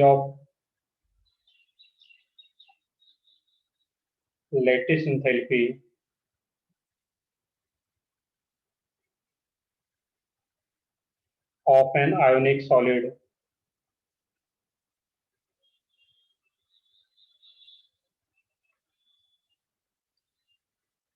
must be high. तो देखो जल्दी से नोट करो यहाँ पे, इसको हम समझते हैं फिर अभी।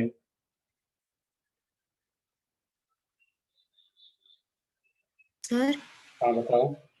सर ये फर्स्ट पॉइंट में आपने क्या लिखा है, electronegativity difference between two combining elements, two combining elements must be larger, ये लो आ रहा है यहाँ पे। अब उसका मीनिंग समझते हैं यहाँ पे। तो आयोनाइजेशन इंथैल्पी थोड़ा बहुत अगर पीरियोडिक टेबल में पढ़े हो गए ना, तो कराया गया होगा एक दो क्लास में था, या पहले पढ़े होगे, तो इसका डेफिनेशन क्या होता है कि minimum amount of energy required to remove from an isolated gaseous atom. लेकिन मान लो कि यहाँ पे Na आ रहा है, इसमें से इलेक्ट्रॉन को रिमूव करने में जितना एनर्जी रिक्वायर्ड होता है, तो जितना कम एनर्जी देने पे अगर ये बाहर चला जाता है इलेक्ट्रॉन, दैट में जितना इजिली ये केटायन का फॉर्मेशन कर लेता है, उतना ही वो फेवरेबल कंडीशन होगा आयनिक बॉन्ड बनाने का। फिर से मैं रिपीट कर रहा हूँ, जनरली स्टेटमेंट वाला क्वेश्चन पूछा जाता है कि आयोनाइजेशन इंथैल्पी क्या होना चाहिए उसका, लो। क्यों लो होना चाहिए? क्योंकि इसका डिफिनेशन है कि minimum amount of energy required होता है, यहाँ पे एनर्जी बाहर से देना होता है। तो अगर कम एनर्जी देने पे ही अगर ये इलेक्ट्रॉन बाहर चला जाता है, आयोनाइजेशन एनर्जी कम है तो अच्छा होता है, जितना इजिली केटायन बन जाएगा उतना ही इजिली वो आयनिक बॉन्ड बना पाएगा। जबकि इलेक्ट्रॉन गेन इंथैल्पी का जो नेगेटिव वैल्यू होता है वो क्या हो, हाई होना चाहिए, क्योंकि ये नेगेटिव एनर्जी रिलीज होता है यहाँ पे। और जितना ज्यादा एनर्जी रिलीज होगा, जितना ज्यादा वैल्यू हाई होगा उसका नेगेटिव में, उतना वो अच्छा रहेगा, क्योंकि इलेक्ट्रॉन जितना इजीली ऐड होगा उतना ही इलेक्ट्रॉन ज़्यादा एनर्जी रिलीज हो उतना ही ज़्यादा एनर्जी रिलीज होता है। जितना ज़्यादा एनर्जी रिलीज होता है उतना इजीली इलेक्ट्रॉन ऐड हो पाता है, और जितना इजीली इलेक्ट्रॉन ऐड होगा उतना ही इजीली वो Cl माइनस का फॉर्मेशन कर पाता है, और इजीली Cl माइनस का फॉर्मेशन कर पाता है दैट मीन्स वो आयनिक बॉन्ड बना पाएगा। तो सिंपल सा पॉइंट है, जितना इजीली कैटायन बनाएगा और जितना इजीली एनायन बनाएगा। कैटायन इजीली कब बनाता है, दैट मीन्स आयनोजन का वैल्यू क्या हो, लो हो, और एनायन इजीली कब बनाता है, दैट मीन्स इलेक्ट्रॉन एंथैल्पी का जो नेगेटिव वैल्यू है वो हाई होना चाहिए, और इलेक्ट्रॉन का डिफरेंस हो, जितना ज्यादा डिफरेंस रहेगा उतना ज्यादा पार्शियल पॉजिटिव चार्ज और उतना ज्यादा पार्शियल नेगेटिव चार्ज डेवलप होगा, दैट मीन्स उतना ज्यादा अच्छा आयनिक कंपाउंड बन पाता है। और ये लेटेस्ट एंथैल्पी, ये कुछ शायद एस ब्लॉक में अगर कराया गया होगा लेटेस्ट एंथैल्पी क्या होता है वहां पे, तो ठीक नहीं तो हम लोग यहाँ पर भी देख पाएंगे डिटेल में, या फिर जब हम लोग पीरियोडिक टेबल पढ़ेंगे तो वहां पर भी लेटेस्ट एंथैल्पी। लेटेस्ट का मतलब क्या है, वैसे भी सोच सकते हो यहाँ पे है, लेटिस का फॉर्मेशन का दैट मींस आयनिक कंपाउंड है, आयनिक आ रहा है वहां पे है, तो lattice enthalpy of ionic solid must be high. वो भी एनर्जी रिलीज होता है तो वो भी क्या होना चाहिए, हाई होना चाहिए। जब लेटिस का मतलब केटायन और एक एनायन कंबाइन होता है तो वही क्या होता है लेटिस, और उसमें जो एनर्जी रिलीज होता है वो क्या होता है, हाई, मतलब नेगेटिव में आता है, एक्सोथर्मिक प्रोसेस होता है। और एक्सोथर्मिक प्रोसेस में जितना एनर्जी रिलीज होगा, तो जितना ज्यादा एनर्जी रिलीज हो रहा है दैट मींस प्रोसेस उतना ही इजिली हो पाएगा। तो अगर हाई आ रहा है latest energy, that means negative value जो एक्सोथर्मिक आता है वो ज़्यादा होगा, तो फेवरेबल कंडीशन होता है आयनिक बॉन्ड के फॉर्मेशन के लिए। एक बहुत अच्छा क्वेश्चन पूछा जाता है स्टेटमेंट वाला, ये 4 स्टेटमेंट हो सकता है, चारों स्टेटमेंट दिया रहे। अगर जेई की बात करूं मैं, इस टाइप से सोच सकते हो यहाँ पे। नेक्स्ट है यहाँ पे,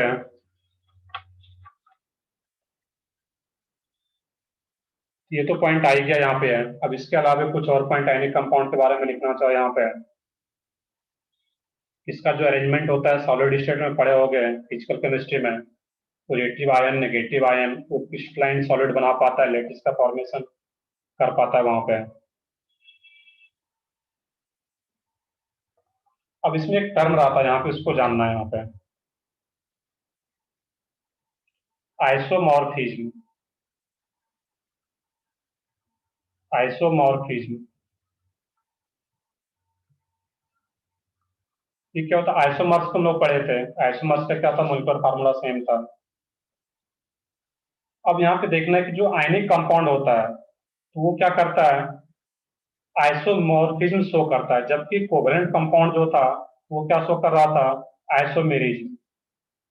इससे रिपीट कर रहा हूँ, तो मैं लिख भी देता हूँ इसको, ionic compound do not show isomerism. Ionic compound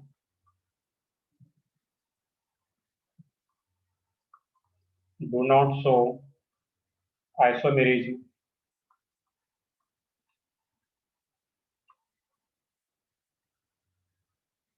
but show isomorphism.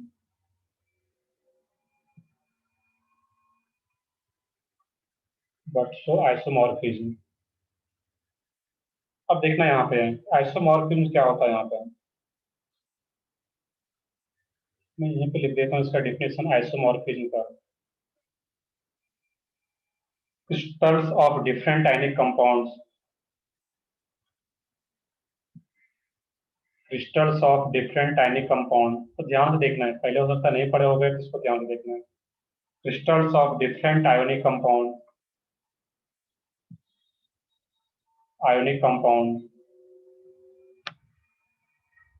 having similar crystal structure, having similar crystal structure, similar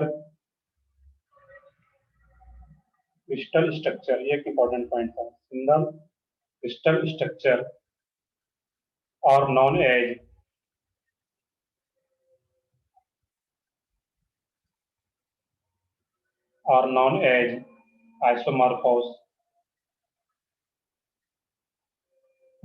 isomorphs, and this phenomena is called isomorphism। and this phenomena is called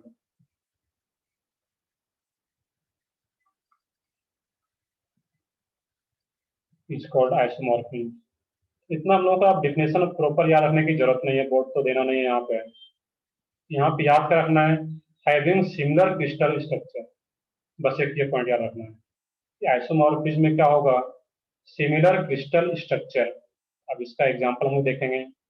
example में अगर एक यहीं पे लिख लूँ FeSO4 dot 7H2O and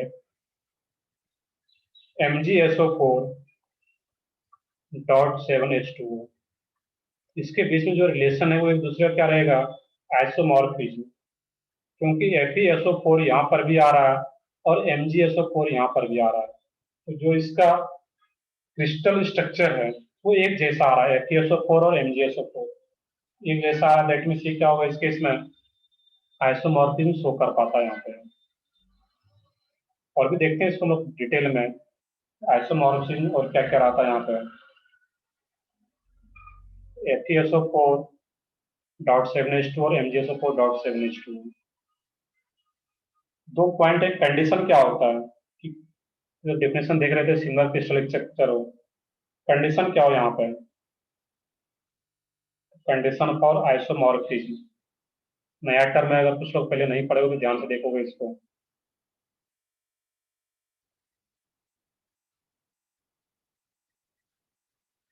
चलो note कर लिया होगा यहाँ तक सब लोग, जो आगे देखते हैं इसमें।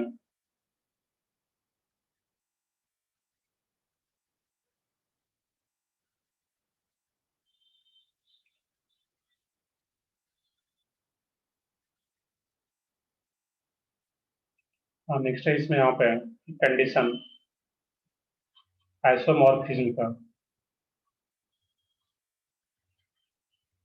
क्या कंडीशन रहेगा, तो फर्स्ट कंडीशन है that two compounds must have the same formula type, that two compounds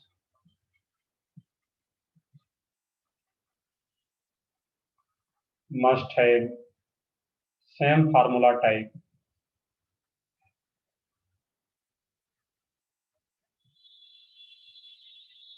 अब सेम फार्मूला टाइप बोलने का मीनिंग क्या यहाँ पे है, जैसे कि एग्जांपल में आ रहा हो MgSO4 और फिर ZnSO4। यहाँ पे एक ये कंडीशन आता है कि Mg2 plus SO4 2 minus Zn plus 2 और SO4 2 माइनस। तो SO4 2 माइनस जो एनायनिक पार्ट है उसका जो स्ट्रक्चर है वो क्या हो, सेम हो। सिमिलर स्ट्रक्चर हम लोग पीछे लिखे थे यहाँ पे कि सिमिलर क्रिस्टल स्ट्रक्चर, तो क्रिस्टल जो आयनिक बॉन्ड आ रहा है Mg2 प्लस SO4 2 माइनस वो भी सेम हो, साथ में जो SO4 जो एनायनिक पार्ट है इसका उसका भी स्ट्रक्चर सेम आ रहा हो वहाँ पे। तो ये फार्मूला टाइप बोलने का मतलब क्या, फार्मूला सेम आ रहा, formula type that means MgSO4 ZnSO4। या पीछे मैंने एक एग्जांपल लिया हुआ था यहाँ पे FeSO4 MgSO4, इस टाइप का फार्मूला टाइप इसका सेम आ रहा है, दैट मीन्स ये एक दूसरे का आइसोमॉर्फिज्म है। Second important point, all alums are, mainly यही कंडीशन इसको याद रखना था, ये पॉइंट टाइप से आ गया, अगर सोचो इसको तो पॉइंट टाइप से लिख लो यहाँ पे, all elements are isomorphous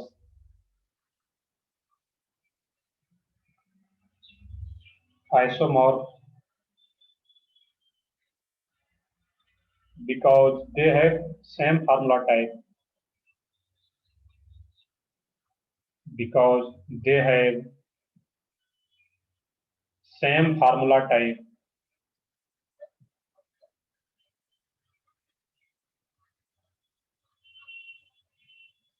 same formula type का मतलब क्या है, इसका जो एलम का फार्मूला होता है ये याद रख लो यहाँ पे, एलम क्या रहता है, इसका जो फार्मूला होता है M2SO4 dot M-2SO4 thrice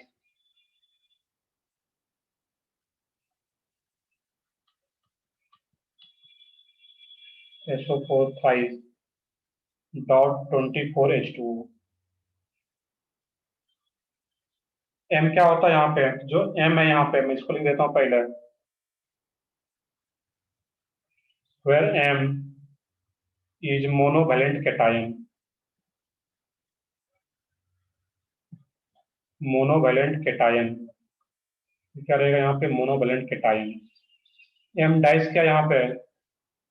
M dice is trivalent cation, trivalent cation. Monovalent cation का एग्जांपल क्या क्या रह सकता है यहाँ पे? उससे जो सोचना चाहिए यहाँ पे K plus Na plus, that means +1 charge आ रहा है उस पर। NH4 प्लस अमोनियम भी हो यहाँ पे, Ag plus, that means +1 charge आ रहा है, एटसेट्रा। और ट्राइवैलेंट केटायन जो एम डाइस आ रहा है, उसके एग्जांपल क्या हो सकता है यहाँ पे? Al3 प्लस, सही है, C3 plus Al3 plus, Cr plus 3, Ap plus 3, जो भी इस टाइप से आ रहा है, एटसेट्रा। बट ये फार्मूला याद रखना यहाँ पे, एलएम का ये जनरल फार्मूला भी बोल सकते हैं यहाँ पे। एम क्या है, एम डाइस क्या है, वो पता है। अब इसका कुछ एग्जांपल मैं लिख लूँ यहाँ पे, जैसे कि K2SO4 dot L2SO4 thrice dot 24H2O। इस कंपाउंड का नेम, एलम तो है ही, कौन सा एलम है ये? potash सही है। इसको लोग क्या बोलते हैं? पोटासियम आ रहा है यहाँ पे, इसको क्या बोलते हैं यहाँ पे? पोटासियम। पोटासियम आ रहा है, दैट मीन्स ये क्या रहता है? पोटासियम। अब इसी में यहाँ पे क्या आ जाए, के जगह सिर्फ चेंज हो जाए यहाँ पे NH4 ट्वाइस SO4। ये मोनोवैलेंट है, दैट मीन्स यहाँ पे 2 आ रहा था, और यहाँ पे अंडरस्टूड है किसका चार्ज होगा यहाँ पे? तो 1। यहाँ पे ये ट्राइवैलेंट है, और ये सल्फेट क्या होता है? Divalent, SO4 2 minus. इसका जो चार्ज इधर आ रहा है, उसका चार्ज क्या रहेगा? ट्राइवैलेंट 3 यहाँ पे आ रहा था, दैट मीन्स ये ट्राइवैलेंट। अब यहाँ पे क्या हो, फिर से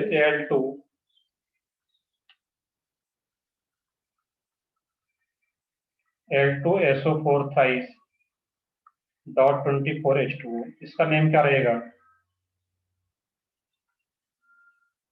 इसका जो नेम रहेगा यहाँ पे देखोगे कि अमोनियम आ रहा है यहाँ पे NH4, इसको हम लोग बोलते हैं अमोनियम एलम,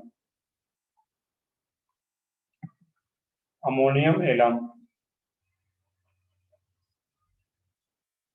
एक और एग्जांपल लिख देता हूँ मैं यहाँ पे, अगर इस टाइप से कुछ आ रहा हो, K2SO4 ही हो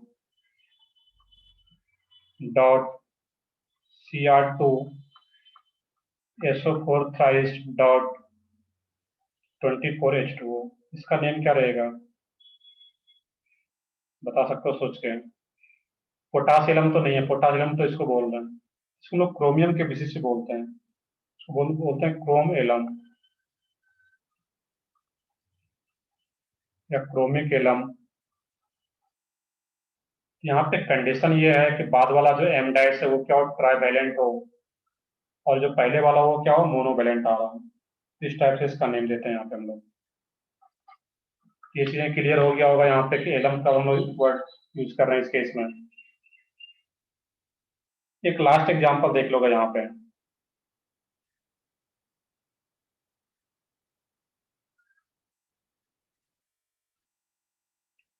ये तो एलम की बात कर रहे थे यहाँ पे। ऊपर फर्स्ट पॉइंट के लिए अगर यहाँ पे फार्मूला टाइप सेम है, MgSO4 डॉट ZnSO। एक और एग्जांपल अगर इस टाइप से हो, BSO4 एंड KMnO4।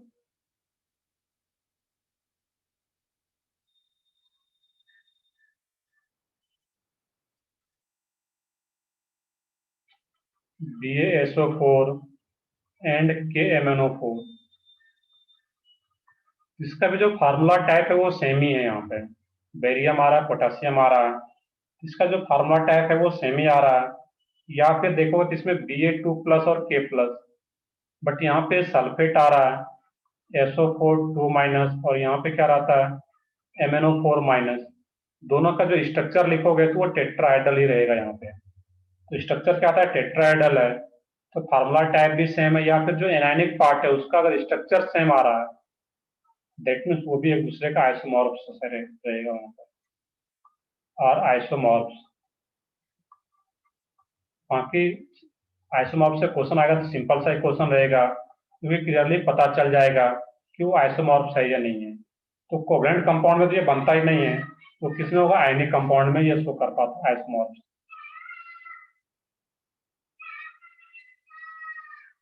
चलो ठीक है सर इसमें, हाँ बताओ। सर 2 पेज पीछे का दिखाया ना।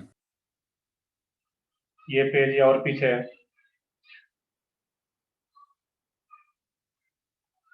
और इसमें अगर कुछ और नोट इसके भी कर, पीछे सर। इसके भी पीछे है।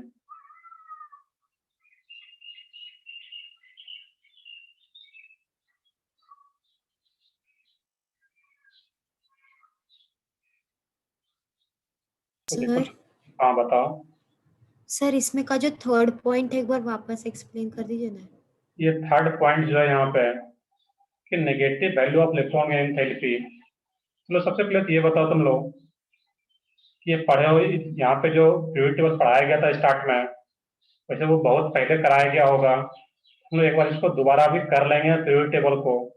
बट ये क्या रहा था, इलेक्ट्रॉन एफिनिटी या फिर electron gain enthalpy.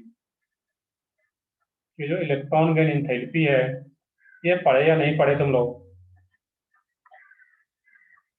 Period table में? कि इलेक्ट्रॉन गेन एंथैल्पी जो है मैं क्लास में दोबारा करा दूंगा, वहां पे फिर और भी अच्छे समझ में आ पाएगा कि जो नेगेटिव जो इलेक्ट्रॉन गेन एंथैल्पी होता है उसमें इलेक्ट्रॉन जब ऐड होता है तो वहां पे एनर्जी रिलीज होता है, और जितना ज्यादा एनर्जी रिलीज होता है, रिलीज बोलने का मतलब क्या है, जो डेल एच है वो नेगेटिव में ले रहे हैं, तो जितना ज्यादा एनर्जी रिलीज होता है उतना एक ज्यादा एक्जोथर्मिक, और जितना एक्जोथर्मिक रहेगा डेट मीन्स उतना इजिली इलेक्ट्रॉन ऐड हो पाता है। तो जितना इजिली इलेक्ट्रॉन अगर ऐड हो रहा है, इलेक्ट्रॉन ऐड होने का मतलब क्या, वो एनायन का फॉर्मेशन करेगा, Cl माइनस या F माइनस बना पाएगा वहां पे। तो जितना इजिली एनायन का फॉर्मेशन करेगा उतना ही इजिली वो किसी कैटायन के साथ जाकर के आयनिक बॉन्ड बना पाएगा। तो सिंपल सा है कि कैटायन कितना इजिली बनाएगा, जब उसका आयोनाइजेशन एनर्जी लो हो, और एनायन कब इजिली बनेगा, जब उसका इलेक्ट्रॉन का एंथैल्पी या इलेक्ट्रॉन एफिनिटी क्या हो, हाई हो। इलेक्ट्रॉन एफिनिटी हाई होगा दैट मीन्स वो इजिली एनायन का फॉर्मेशन कर पाएगा। इस टाइप का याद रखना है। इसका रिलेशन पीरियोडिक टेबल से है, ionisation enthalpy, electron gain enthalpy और इलेक्ट्रोनेगेटिविटी, ये तीनों टर्म वहां का है, ये याद रखना था इस टाइप से। इलेक्ट्रॉन एंथैल्पी हाई हो, आयोनाइजेशन एंथैल्पी क्या हो, लो हो, दैट मीन इजिली कैटायन का फॉर्मेशन कर सके। हाँ, और कोई डाउट हो तो पूछ सकते हैं यहाँ पे, बाकी नोट भी कर चुके हो गए अब। ये एलम वाला पार्ट भी एक इंपॉर्टेंट पार्ट है, इसको याद रखना था।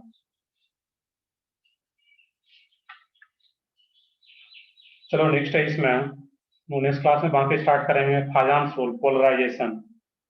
लास्ट पार्ट ये बेसिकली पोलराइजेशन क्या रहेगा, और एक छोटा सा पार्ट रहता है मेटालिक बॉन्डिंग, उसको भी हम लोग देख लेंगे। तो नेक्स्ट क्लास में केमिकल बॉन्डिंग अपना फिनिश हो जाएगा, तो तुम लोग क्वेश्चन करते रहो। और केमिकल बॉन्डिंग के बाद हम लोग पीरियोडिक टेबल को भी एक बार रिवाइज करेंगे, नीट के पॉइंट ऑफ व्यू से बहुत ज्यादा इंपॉर्टेंट चैप्टर है पीरियोडिक टेबल, तो उसको भी लोग छोड़ नहीं सकते हैं उसको, क्योंकि स्टार्टिंग में तुम लोग बता रहे थे 2-3 लेक्चर अभी बचा हुआ है, उसका भी डिस्कशन नहीं हुआ होगा। तो पीरियोडिक टेबल, केमिकल बॉन्डिंग, इसको हम लोग को अच्छे से करना ही है। तो तुम लोग को कोई डाउट हो तो वो पूछ सकते हो अभी, नहीं तो फिर हम लोग नेक्स्ट क्लास में फिर फाजान रूल पढ़ के केमिकल बॉन्डिंग को फिनिश करेंगे।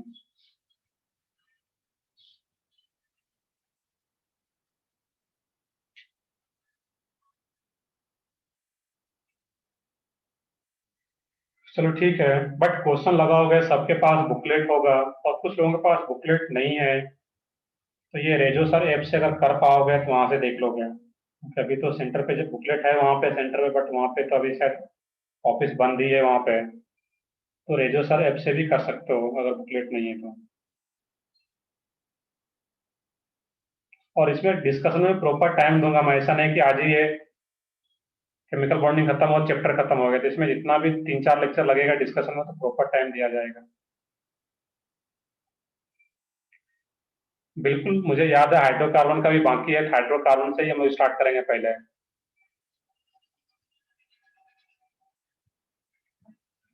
चलो ठीक है, फिर मैं अभी सेशन एंड करता हूँ, फिर नेक्स्ट क्लास में इसको फिर स्टार्ट करेंगे पोलराइजेशन वाला पार्ट।